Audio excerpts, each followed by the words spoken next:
Screen record करता है। हाँ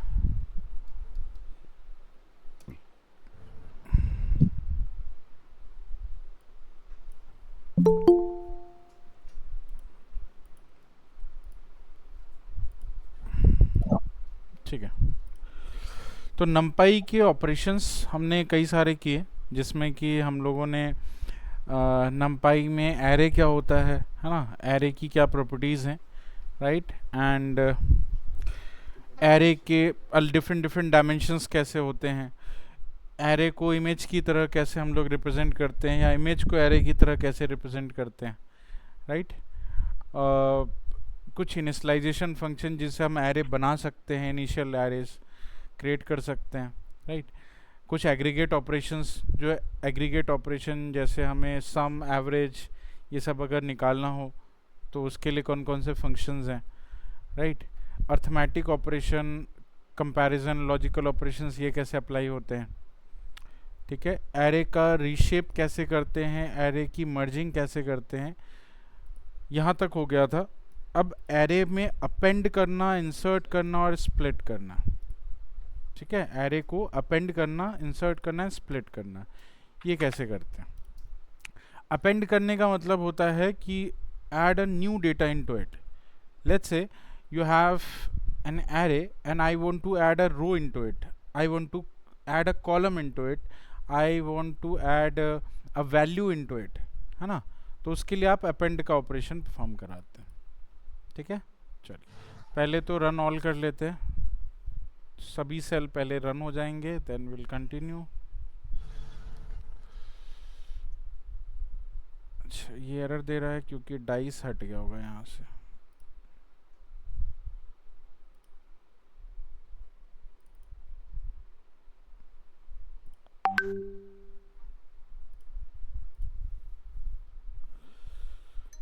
ठीक है, चल गए सारे। अब स्टार्ट करते हैं अपेंड ऑपरेशन। तो हमारे पास एरे है, जिस एरे पे हमें अपेंड ऑपरेशन अप्लाई करनी है।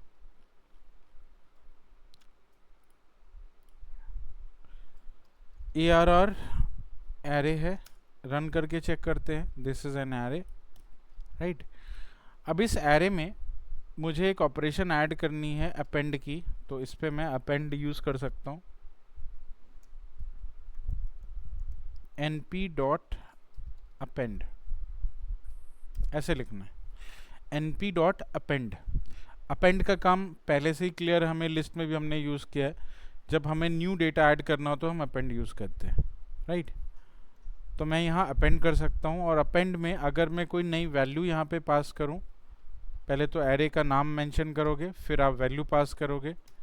जैसे मैंने एक वैल्यू पास कर दी 65, और मैंने अपने एरे को चेक किया, तो चेक किया तो इसने क्या किया, इस एरे को, पहले तो हमारे पास जो एरे था वो 2D एरे था, ठीक है। और 2D एरे पे अगर ये ऑपरेशन आप परफॉर्म कर रहे हैं तो एक वैल्यू ये ऐड कैसे करेगा 2D में, एक सिंगल वैल्यू तो ऐड कर नहीं सकता, तो उसने उसको क्या किया, 1D में कन्वर्ट कर दिया, क्योंकि सिंगल वैल्यू के साथ में वो डायमेंशंस को सही तरीके से जस्टिफाई नहीं कर पाता, है ना।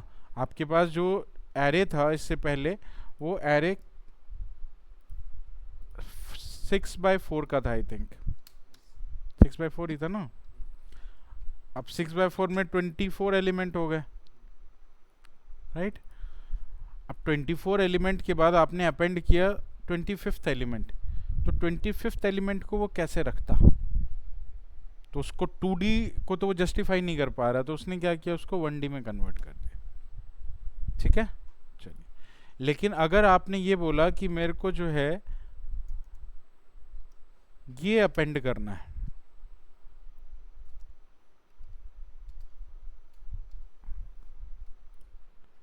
तो क्या ये 2D के साथ अपेंड हो सकता है।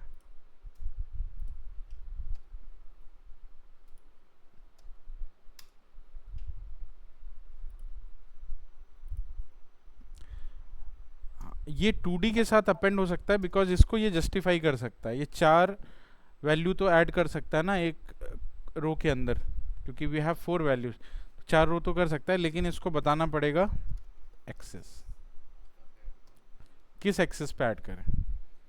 तो रो एक्सेस पे में अगर मैंने यहाँ पे 0 दे दिया, 0 पे ऐड नहीं है, 0 का मतलब कॉलम होता है, सॉरी 1 करके देखते हैं।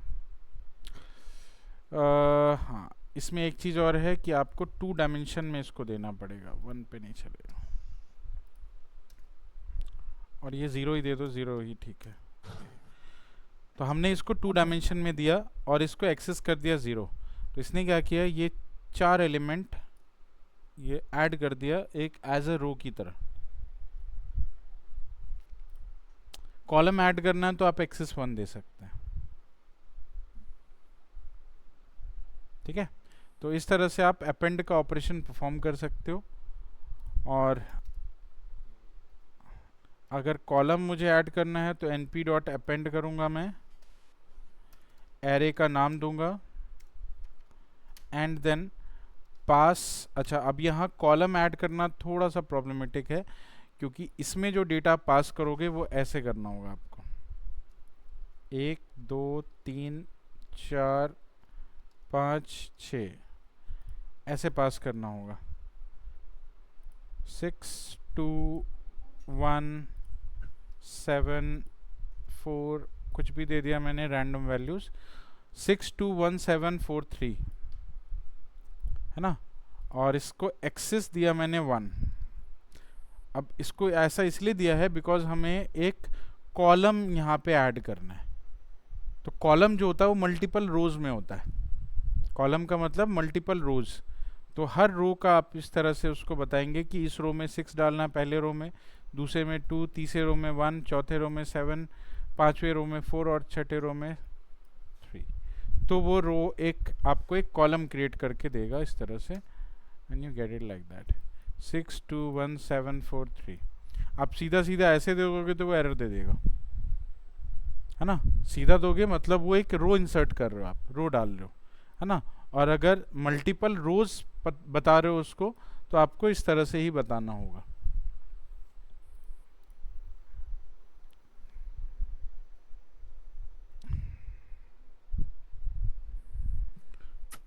ठीक है, और यहाँ पे हमने एक्सेस दे दिया 1, तो वो कॉलम में उस डेटा को उसने ऐड कर दिया। Any problem? डेटा कहाँ गया? आपने एरे में उसको, ये ऑपरेशन है सिंपली, इसको आप ऐसे कर दो। अगर राइट, मैं जुपिटर यूज़ कर रहा हूँ इसीलिए वो वहीं पे प्रिंट करके दिखा रहा है। नॉर्मली ये ऑपरेशंस आपको अगर एरे में स्टोर कराना है तो आप उसको उस वेरिएबल में असाइन करेंगे।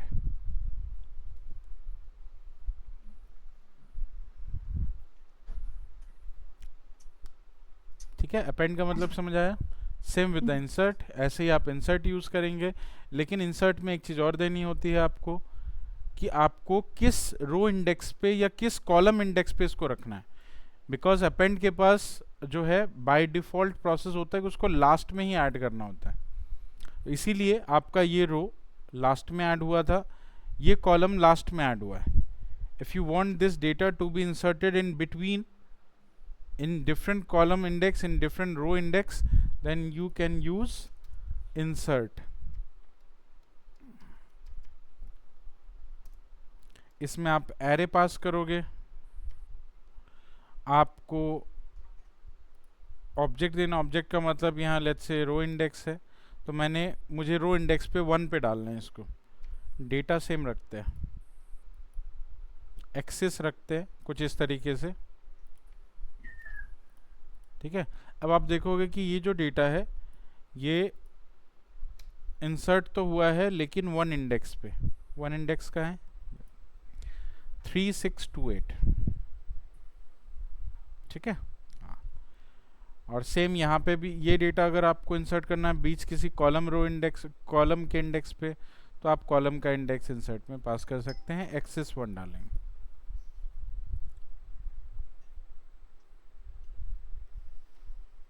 हो गया। एरर क्या है? Error, all the input array dimension except the concatenation. ऊपर का कोई वो एरर दे रहा होगा,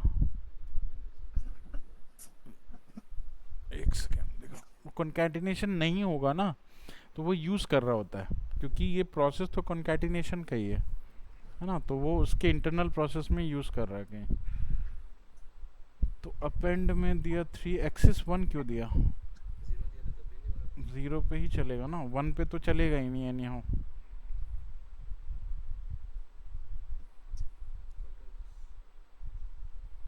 चल तो गया।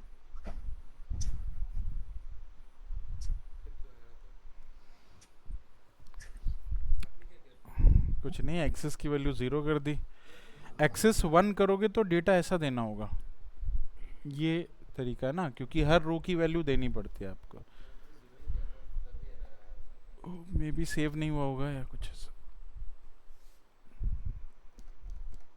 ठीक है, insert and append process okay है। चलिए स्प्लिट करने का प्रोसेस समझते हैं, how to split an array. तो सेम, अगर हमारे पास कोई एरे है and I want to split it, ये एरे है और इस एरे को मुझे स्प्लिट करना है, तो मैं यूज़ कर सकता हूँ np डॉट एरे। एक सेकेंड, प्रिंट किया मैंने पहले एरे को, और यहाँ पे np डॉट स्प्लिट।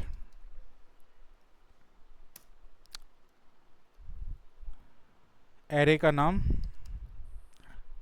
कितने इंडेक्सेस में या कितने सेक्शंस में इसको आपने डिवाइड करना है वो आप बता सकते हो। जैसे मुझे इसमें हर एक रो अलग अलग चाहिए, मतलब हर रो एक अलग अलग एरे होना चाहिए, मतलब it should not be combined.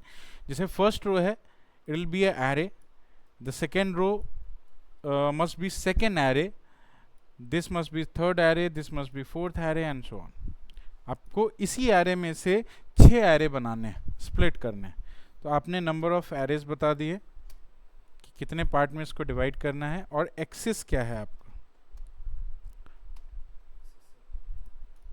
ठीक है, तो यहाँ देखो इसने क्या 0 एक्सिस पे क्या किया, सबको अलग अलग एरे बना दिया। This is 1 array, first array, this is second array, this is third array, fourth array, fifth array, sixth array. 6 array बन गए आपके पास। ये पहले एक सिंगल एरे था, लेकिन एरे स्प्लिट ने इसको एक सिंगल एरे में कन्वर्ट कर दिया, मतलब डिफरेंट एरे में कन्वर्ट कर दिया।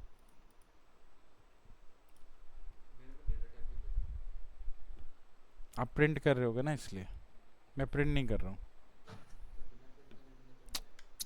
आप यहाँ पे, मैं यहाँ प्रिंट कर दूंगा तो आ जाएगा, ऐसे ही आ रहा ना।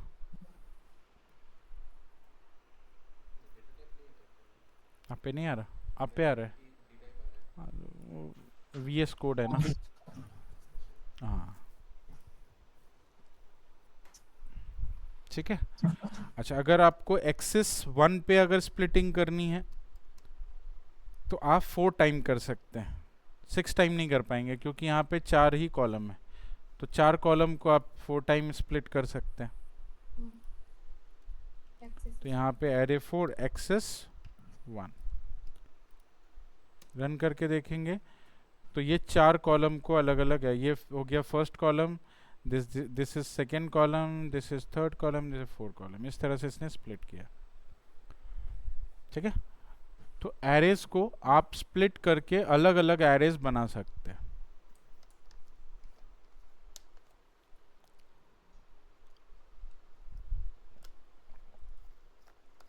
ठीक है, तो रीशेपिंग करना, रिसाइज करना आ गया आपको, इंसर्ट करना आ गया, इंसर्ट हो गया, अपेंड हो गया, और ये स्प्लिट हो गया। तो एरे के कई सारे ऑपरेशंस किए हमने। अब ये एक फाइनल ऑपरेशन है जो हम लोग यहाँ करने वाले हैं, इसका नाम है इंडेक्सिंग एंड स्लाइसिंग, जो मोस्ट इम्पॉर्टेंट है। किसी भी एरे में से डेटा एक्सेस करने के लिए, क्रॉप करने के लिए आप जनरली इसको यूज करते हैं। वेक्टर एंड मैट्रिक्स, हाँ वेक्टर एंड मैट्रिक्स इसी में है। हाँ, मैट्रिक्स के ऑपरेशंस होते हैं ना, मैट्रिक्स के जो सम ऑपरेशन है, ये तो मैट्रिक्स का ही ऑपरेशन था, ये जो कराया था आपको। हाँ, जो स्टार्टिंग में 1 वाला। नहीं, ये जो ये कराया था मैंने एडिशन सब्ट्रैक्शन, ये तो मैट्रिक्स का ही हाँ ऑपरेशन है। हाँ यस सर। हाँ, ये सब मैट्रिक्स पे चलते हैं, ट्रांसपोज मैट्रिक्स का ऑपरेशन है। ओके। ठीक है। हाँ, और सर वेक्टर? वेक्टर इसी को बोलते हैं, सेम चीज़ है, एरे को ही वेक्टर बोलते हैं। वेक्टर ऑपरेशन अच्छा। मैट्रिक्स ऑपरेशन सेम होते हैं। Okay sir. वेक्टर मैथ्स में इसको वेक्टर बोलते हैं और इसी को प्रोग्रामिंग में एरे बोलते हैं। Arrays and vectors are same.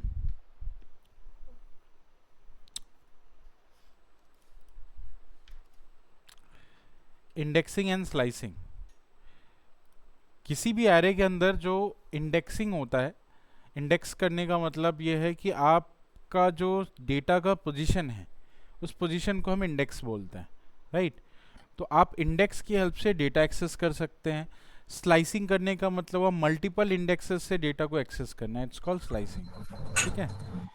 Let's say you have an array, this is an array, and इस एरे में ये 2D एरे है। तो 2D एरे में क्या होता है कि आपको हर एक डेटा की इंडेक्सिंग मिलती है, न्यूमेरिक काउंटेबल इंडेक्सिंग, है ना। जिसमें कि अगर पहले डेटा की अगर हम बात करें तो इसमें रो इंडेक्स और कॉलम इंडेक्स होता है। इसका रो इंडेक्स इस पर्टिकुलर डेटा का 0 है, कॉलम इंडेक्स इस पर्टिकुलर डेटा का 0 है। तो 0 0 इंडेक्स पे ये डेटा प्लेस किया गया है, तो इसका इंडेक्स क्या होगा, 0 0। इस डेटा का इंडेक्स क्या होगा, तो इसका रो इंडेक्स है 0, कॉलम इंडेक्स है 1। इसका रो इंडेक्स है 0, कॉलम इंडेक्स है 2। इसका रो इंडेक्स है 0, कॉलम इंडेक्स है 3। ठीक है। तो आपके इस पूरे रो का इंडेक्स है 0, इस पूरे रो का इंडेक्स है 1, इस पूरे रो का इंडेक्स है 2, इस पूरे रो का इंडेक्स है 3 4 5। तो 0 से लेके 5 तक रो इंडेक्सेस हैं।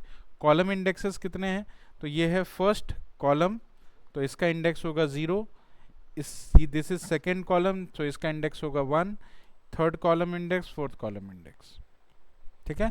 तो कोई भी डेटा अगर आपको एक्सेस करनी है तो उसके रो इंडेक्स और कॉलम इंडेक्स से आप कर सकते हैं। ठीक है। जैसे मुझे ये 15th डेटा एक्सेस करना है इस पूरे एरे में से, तो आप यहाँ पे इंडेक्सिंग का सिंबल लगाएंगे। ये एरे प्रिंट कर दिया मैंने। फिर एरे का इंडेक्स चेक करेंगे, तो इंडेक्सिंग का सिंबल लगाएंगे। कौन कौन सा इंडेक्स चाहिए, तो 8th का इंडेक्स, ये सॉरी 15th का इंडेक्स क्या है, तो 3 पे है ये, 0 1 2 3। 3 आपका रो इंडेक्स है और कॉलम इंडेक्स है 0 1 और 2। तो 3, 2 जब आप लिखते हैं, सो यू कैन गेट 50। ठीक है। इसमें आप नेगेटिव इंडेक्सिंग का भी यूज़ कर सकते हैं। अगर मुझे लेट्स से ये लास्ट वाला रो इंडेक्स का डेटा चाहिए, ठीक है, और उसमें ये 16 चाहिए, तो ये 16 डेटा मुझे कैसे मिलेगा, ये वाला 16, ये वाला 16 कैसे मिलेगा, नेगेटिव इंडेक्सिंग से। हाँ, नेगेटिव इंडेक्सिंग मतलब रो सबसे लास्ट है, सबसे लास्ट रो का मतलब यू कैन यूज -1। और सेकेंड लास्ट कॉलम है, सॉरी सेकेंड लास्ट कॉलम है, तो आप क्या लिखोगे, -1 -2, है ना। And what will get, you will get 16। तो रो इंडेक्स में नेगेटिव रो इंडेक्सिंग यूज़ कर सकते हैं आप, पॉजिटिव भी कर सकते हैं, और कॉलम में भी आप सेम नेगेटिव और पॉजिटिव दोनों रो इंडेक्सिंग आप कॉलम इंडेक्सिंग यूज़ कर सकते हैं। हाँ, आपको प्रिंट करना पड़ेगा बिल्कुल।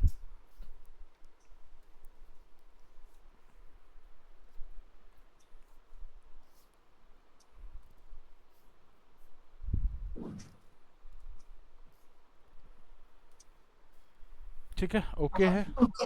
Row index, column index, indexing. अच्छा, ये तो हो गया पहला जो आपका नॉर्मल इंडेक्सिंग होता है। एरे में दूसरे तरह की भी इंडेक्सिंग अप्लाई की जा सकती है, जिसको हम बोलते हैं बूलियन इंडेक्सिंग। बूलियन इंडेक्सिंग में क्या होता है कि किसी भी एरे में जब इंडेक्सिंग करते हैं तो आप कंडीशन बेस्ड इंडेक्सिंग भी कर सकते हैं।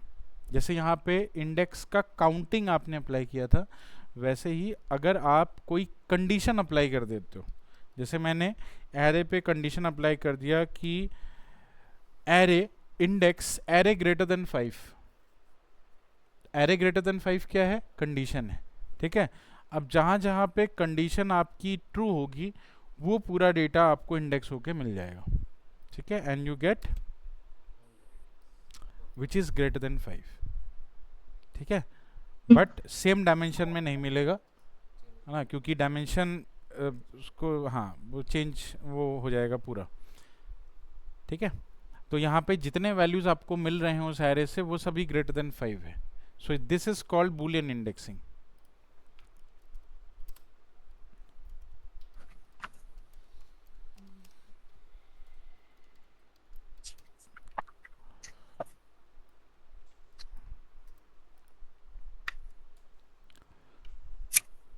ठीक है। Yes. थर्ड, अगर आपको कोई डेटा इस एरे में से चाहिए बट वो डेटा सीक्वेंस में, मतलब कई सारे डेटा चाहिए, लेकिन आप उस पर स्लाइसिंग नहीं लगा सकते। स्लाइसिंग का मतलब क्या होता है? स्लाइसिंग का मतलब होता है we are accessing data from indexes, multiple indexes, है ना, लेकिन वो मल्टीपल इंडेक्सेस सीक्वेंस में होना चाहिए, है ना, सीक्वेंस में ही लेते। कोई भी स्लाइसिंग जब हम लगाते तो एक सीक्वेंस में लेते कि यहाँ से यहाँ तक की इंडेक्स, राइट, जिसमें आप स्टेप साइज अप्लाई करते हैं, स्टार्टिंग इंडेक्स अप्लाई करते हैं, एंड इंडेक्स अप्लाई करते हो, है ना, तो उसको आप स्लाइसिंग बोलते हैं। बट व्हाट इफ मेरे पास जो डेटा है उस डेटा के अकॉर्डिंग मुझे जो एक्सेस करना है डेटा वो सीक्वेंस में नहीं है, सीक्वेंस वाले इंडेक्स में नहीं है, हाँ, तो उस केस में हम क्या कर सकते हैं, जैसे मुझे ये डेटा एक्सेस करना है, फिर ये डेटा एक्सेस करना है, फिर ये डेटा एक्सेस करना है, मान लो ऐसा है कुछ which has no any sequences, 16 access करना है, 15 एक्सेस करना है, 17 एक्सेस करना है ना, तो मैं इसको एक्सेस करने के लिए ऐसे लिख सकता हूँ, ठीक है, इंडेक्स के अंदर मल्टीपल इंडेक्सेस के सिंबल। अब जो पहला डेटा है उसका रो इंडेक्स क्या है, तो पहले डेटा जो हमें एक्सेस करने है उसका रो इंडेक्स है 0, 16 का रो इंडेक्स क्या है 0, 15 का रो इंडेक्स क्या है 0 1 2 3, और 17 का रो इंडेक्स क्या है 5। तो सारे रो इंडेक्स एक साथ लिख दिए। फिर उसके बाद आप कॉलम इंडेक्स लिखते हैं। तो पहला डेटा जो हमें एक्सेस करना है उसका कॉलम इंडेक्स है 1, दूसरा डेटा जो एक्सेस करना है उसका कॉलम इंडेक्स है 2, और तीसरा डेटा जो एक्सेस करना है उसका कॉलम इंडेक्स है 0। तो row index and column index अलग अलग आपको एक इंडेक्स वाले बॉक्स में रखना है, राइट, तो वो एक एक वैल्यू उठाएगा, यहाँ से रो इंडेक्स उठाएगा, यहाँ से कॉलम इंडेक्स उठाएगा, ठीक है। तो इस रो इंडेक्स और कॉलम इंडेक्स से उसको वैल्यू मिल जाएगी, फिर it will go to the second index, row index, second column index, it will fetch the another value, and third, yes, and what you'll get, you'll get 16 15 and 17, ठीक है। तो ये this is the third way to access the data indexes की help से।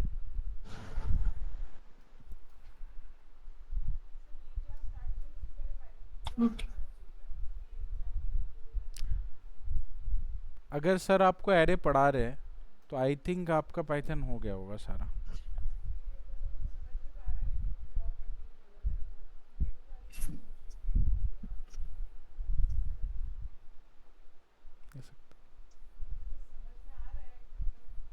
Blank नहीं है, right.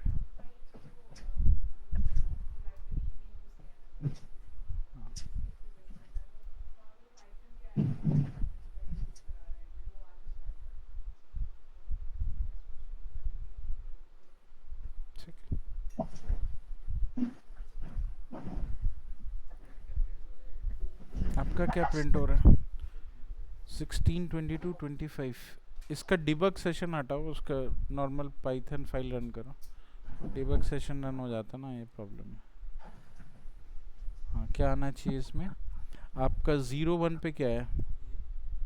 0 1 पे 16 है, ठीक है, तो 16 आया है, सही तो है। फिर हाँ, नहीं नहीं नहीं, वो नहीं है, वो तो ऊपर वाला कुछ है, बुलियन वाला प्रिंट होगा, ठीक है। चलिए, थर्ड है आप स्लाइसिंग। राइट। तो स्लाइसिंग के लिए what we need to do is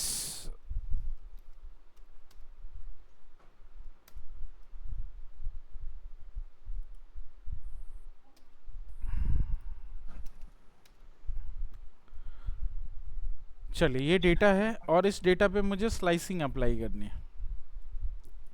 slicing में सबसे पहले आपको कौन कौन सा डेटा चाहिए वो देखना है। लेट्स से मेरे पास जो क्वेरी है उस क्वेरी के हिसाब से मुझे इस पूरे एरे के डेटा में बस स्टार्टिंग के 3 रो चाहिए। मुझे स्टार्टिंग के 3 रोज चाहिए बस, राइट। तो मैं क्या लिख सकता हूँ? तो मैं लिख सकता हूँ एरे का नाम, स्लाइसिंग में रो इंडेक्सिंग। कितने रो चाहिए? 3। कहाँ से चाहिए? स्टार्टिंग से, मतलब कोलन लिखूंगा मैं और यहाँ पे लिखूंगा 3 लिखूंगा तभी तो 0 1 2 मिलेगा। कोलन के बाद जो आप लिखते हैं ना वो एक वैल्यू एक्स्ट्रा होती है, तो मैं यहाँ लिखूंगा कोलन 3। 0 यहाँ इसलिए नहीं लिखा बिकॉज वो बाय डिफ़ॉल्ट अंडरस्टैंड इसमें आ जाती है वैल्यू, स्टार्टिंग वैल्यू। तो रो इंडेक्सिंग मुझे मिल गई कोलन 3, ठीक है। कॉलम के कौन कौन से इंडेक्स चाहिए? कॉलम कौन कौन से चाहिए? तो कॉलम तो मुझे सारे चाहिए, कॉलम तो सारे चाहिए होंगे, ये भी चाहिए, ये भी चाहिए, ये भी चाहिए, ये भी चाहिए। मतलब आप यहाँ पे लिख सकते हैं कोलन। कोलन का मतलब स्टार्टिंग टू एंड सारे, है ना। और you get only 3 rows from your array।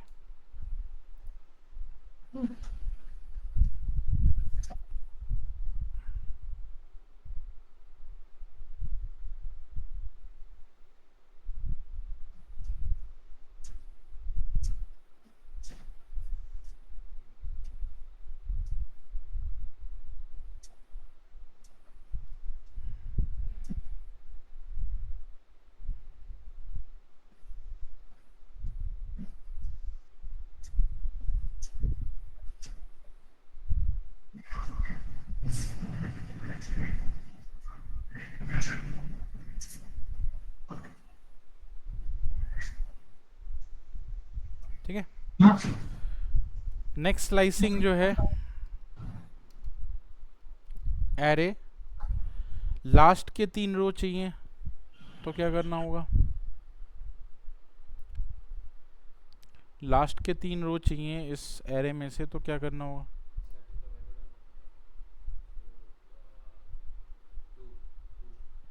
-3 सब बीच में। -3 colon, why we count it, obvious है। नीचे से तो -1 -2 -3 हो ही गया ना, तो -3 कोलन लिख दो। तो -3 कोलन का मतलब -3 के बाद जितना भी वो है रो है, ठीक है। बाकी ये लिख दो, डन। तो लास्ट के 3 रोज आपकी मिल गए इस तरह से 7 8 15। 3 कोलन लिखने से क्या होगा? तो 3 के बाद जितने वो भी चल जाएगा, हाँ सेम होगा, बट हर बारी आपके पास डेटा ऐसा नहीं होगा ना। हाँ मतलब, हाँ डेटा बड़ा हो सकता है, तो उस टाइम पे आप काउंट करोगे कैसे, है ना। तो कुछ आपको ऐसा तरीका सोचना होगा जो कि जनरलाइज हुए है, राइट। तो स्टार्टिंग से अगर कोई चीज़ हम काउंट करते हैं उसमें पॉजिटिव का यूज़ करते हैं, लास्ट से जब कोई काउंट करते हैं नेगेटिव का यूज़ करते हैं।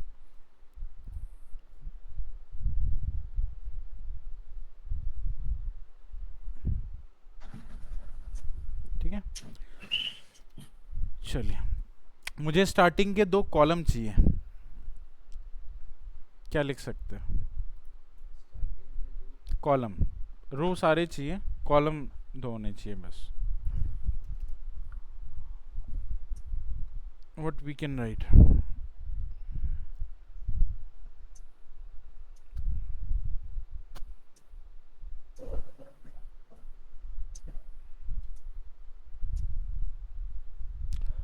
इस एरे के स्टार्टिंग के you are not here starting starting के 2 कॉलम चाहिए मुझे। हाँ,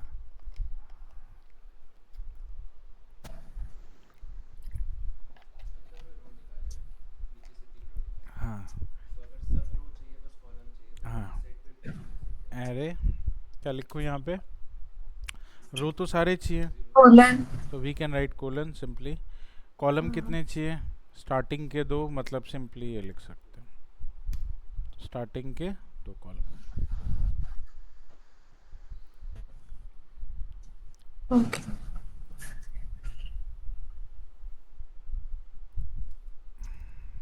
ठीक है. सेम लास्ट के दो कॉलम चाहिए तो आप -2 लिख करके कोलन लिख दो. लास्ट के दो कॉलम मिल गए.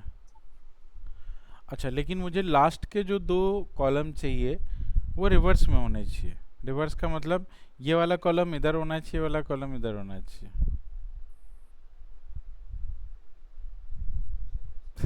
नहीं, स्लाइसिंग से हो जाएगा. -1 स्टेप लिख दो इसका.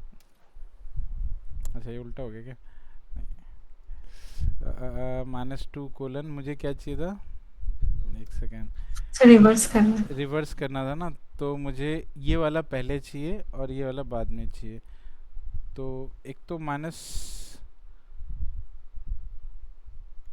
से लेकर के -2 लिख सकता हूँ मैं.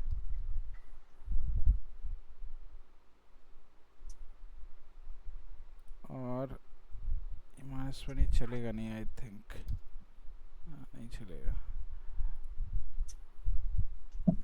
-3, हाँ अब चल गया. ठीक है, पहला वाला ये है, सेकेंड वाला ये है.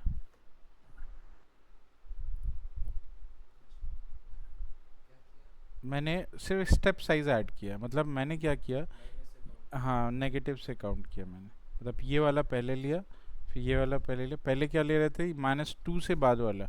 अभी क्या किया, यहाँ से स्टार्ट किया लेकिन रिवर्स में. तो पहले ये मिला, फिर ये मिला, विथ नेगेटिव स्टेपिंग वैल्यू. हाँ, तो पहले -2 कोलन का मतलब हो गया -2 के बाद. तो -2 के बाद -2 ये था, तो -2 के बाद तो इधर ये आएगा ना. कोलन -3 इसलिए लिखा कि मुझे ये चाहिए था, ये चाहिए था. तो मुझे -1 चाहिए था, मुझे -2 चाहिए था, -3 नहीं चाहिए था. लेकिन जब आप इधर की तरफ जाते हो, हाँ एक ज़्यादा लेना पड़ता है. -3 ले लिया मैंने. स्टेपिंग बता दी उसको कि -1 की हेल्प से जाना है.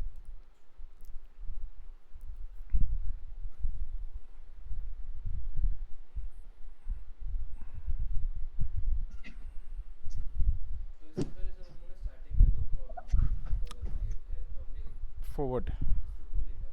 हाँ हाँ.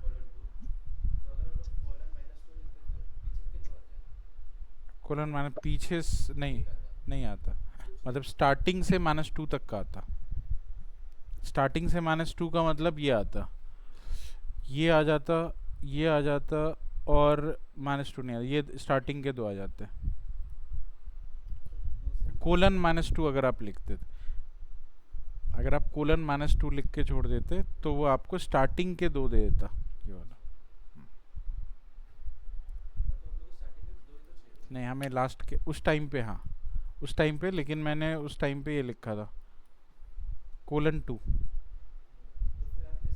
Colon minus. स्टार्टिंग के 3 इसलिए लिए क्योंकि यहाँ पे स्टेपिंग भी तो है. हाँ, स्टेप देने, इसमें स्टेप नहीं था, इसमें स्टेप 1 ही है. स्टेप 1 का मतलब आगे जा रहे हैं, स्टेप -1 का मतलब पीछे जा रहे हैं.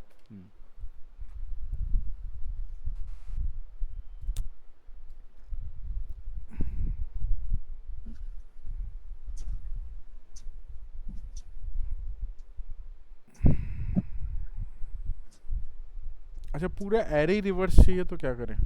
एरे रिवर्स चाहिए मतलब कॉलम ही रिवर्स चाहिए. मतलब ये वाला जो डेटा है ये आगे होना चाहिए, ये पहला वाला इधर होना चाहिए. मतलब स्विच करना है सबको, कॉलम को रिवर्स करना है.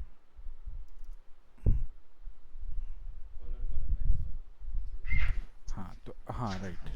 एरे लिखो, कोलन लिखो, कोलन कोलन -1 कर दो सिंपली, तो कॉलम सारे रिवर्स हो जाएंगे. ठीक है. सेम अगर आपको रो रिवर्स करने हैं तो रो पे जाके कोलन कोलन -1 लगा दो. फाइन. चलिए, तो यही प्रोसेस है स्लाइसिंग का. इसी तरीके से स्लाइसिंग आपकी यूज़ होती है. बीच वाला कोई डेटा उठाना है वो आप उठा सकते हो. जैसे मुझे ये 810 713 815 ये वाला डेटा चाहिए, ये बीच वाला जो डेटा ये चाहिए। क्या लिख सकते हैं? 810 713 815।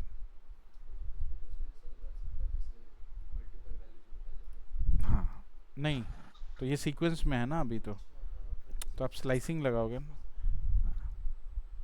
तो आप यहाँ पे लिख सकते हो रो इंडेक्सेस कितने चाहिए आपको, ये 3 रो इंडेक्सेस चाहिए। तो स्टार्टिंग फ्रॉम 1 से लेकर के -3 लिख सकते हैं या -2 लिख सकते हैं, -2 तक, 1 से लेके -2 तक। मतलब मुझे मिल जाएगा ये वाला रो इंडेक्स, ये वाला रो इंडेक्स और ये वाला रो इंडेक्स, 3 रो इंडेक्स मिल गए। ठीक है, फिर आपने दिया कमा, कॉलम इंडेक्सेस कौन कौन से चाहिए, तो कॉलम इंडेक्स चाहिए मुझे 1 से लेकर के -1 तक।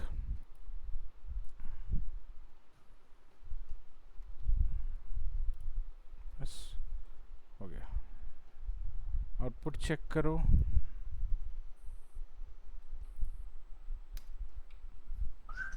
एट 10 713 815 ये चाहिए था, 8 10 713 815।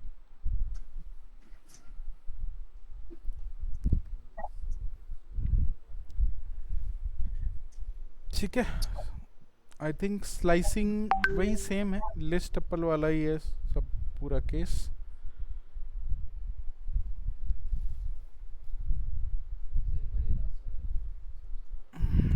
जैसे ये 3 वैल्यूज चाहिए थे मुझे, तो इन तीनों के रो इंडेक्स कौन कौन से हमें चाहिए होंगे, 1 चाहिए होगा, 2 चाहिए होगा, 3 चाहिए होगा, है ना।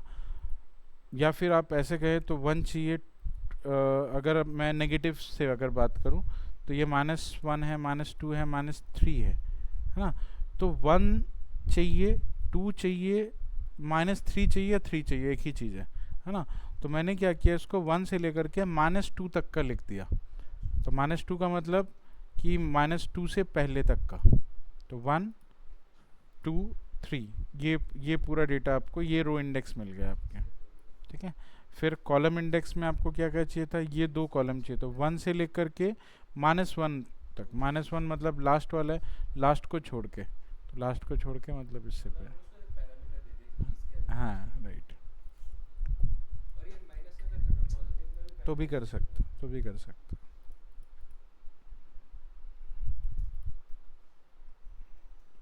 कई बार नेगेटिव काउंटिंग ज़्यादा इजी होता है ना, क्योंकि डेटा जब आपके पास बल्क में होगा ना तो नेगेटिव काउंटिंग ज़्यादा आपको इजी लगेगा। ठीक है, समझ आया। तो ये है आपके सारे नमपाई के प्रोसेस। ठीक है, इसका मैं एक चीट शीट प्रोवाइड कर दूंगा। वैसे नमपाई के बहुत सारे प्रोसेसेस होते हैं, राइट। नमपाई का पूरा एक वेबसाइट बना हुआ है numpy.org के नाम से।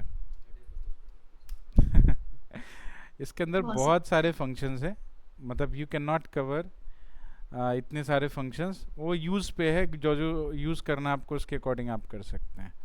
ठीक है, इसकी पूरी डॉक्यूमेंटेशन आती है, आप डॉक्यूमेंटेशन पढ़ सकते हैं। तो फंक्शंस तो इसके पास हज़ारों फंक्शन हैं, सब पढ़ना पॉसिबल नहीं है, बट हाँ एक लिमिटेड लेवल का जिस पे हम अपना काम कर सके उतना प्रोसेस हमने पढ़ लिया है। कोई कहीं कहीं और भी रिक्वायर्ड होगा, कुछ फंक्शन जो छूट गया है वो बीच बीच में मैं आपको ट्रिगर करता रहूँगा कि ये फंक्शन नमपाई का है, ये हो सकता है इस टाइम पे छूट गया हो, है ना, सीक्वेंस में नहीं आया हो, तो वो फिर मैं आपको धीरे धीरे बताता रहूँगा। वो प्रोसेस पे जब हम प्रोसेस स्टार्ट करेंगे, जब नमपाई को यूज़ करना स्टार्ट करेंगे किसी डेटा के साथ में, तो वहाँ पे आपको कुछ फंक्शंस ऐसे मिल जाएंगे जो हमने अभी कवर नहीं किया, लेकिन उस टाइम पे मैं आपको बता दूंगा। ठीक है, और इसके रिगार्डिंग जो चीट शीट है, ये आपको कुछ चीट शीट देता है, आप खुद भी डाउनलोड कर सकते हो वैसे तो चीट शीट, तो कितने फंक्शंस एक साथ पढ़ना बहुत मुश्किल होता है, तो चीट शीट नमपाई का आप ढूंढ सकते हैं। जैसे यहाँ भी मिल जाएगा आपको, इसके पास भी ये चीट शीट है। चीट शीट में जो जो ऑपरेशंस अभी जैसे हमने किए, ये सारे ऑपरेशंस हैं, हाँ पूरा एक्सप्लेन किया हुआ है, राइट। तो ये आप कर सकते हो, मतलब इससे आपको ये रहेगा, याद रहेगा कि हाँ हाँ बेसिक वाला यही एरे मैनिपुलेशंस, ये स्लाइसिंग इंडेक्सिंग जो भी पढ़ा हमने, एरे को शॉर्ट करना, कंपैरिजन एग्रीगेट फंक्शंस यूज़ करना, डेटा टाइप्स, एरे को इंस्पेक्ट करना, एरेस को क्रिएट करना, उसके इनिशियल प्लेस होल्डर्स, एरे को सेव कराना, ठीक है। ये सब कुछ एरे 1D 2D 3D, तो एक बेसिक सी इन्फॉर्मेशन आपको चीट शीट से मिल जाएगी, ठीक है। इसको प्रैक्टिस करके आप इसको याद रख सकते हैं। और भी हैं, कई और भी जगह पे आपको मिल जाएंगे।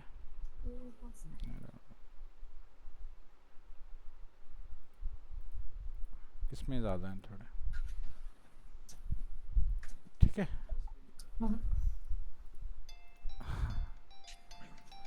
ठीक है, ये मैं लिंक शेयर कर दूं, आप यहाँ से डाउनलोड कर लोगे।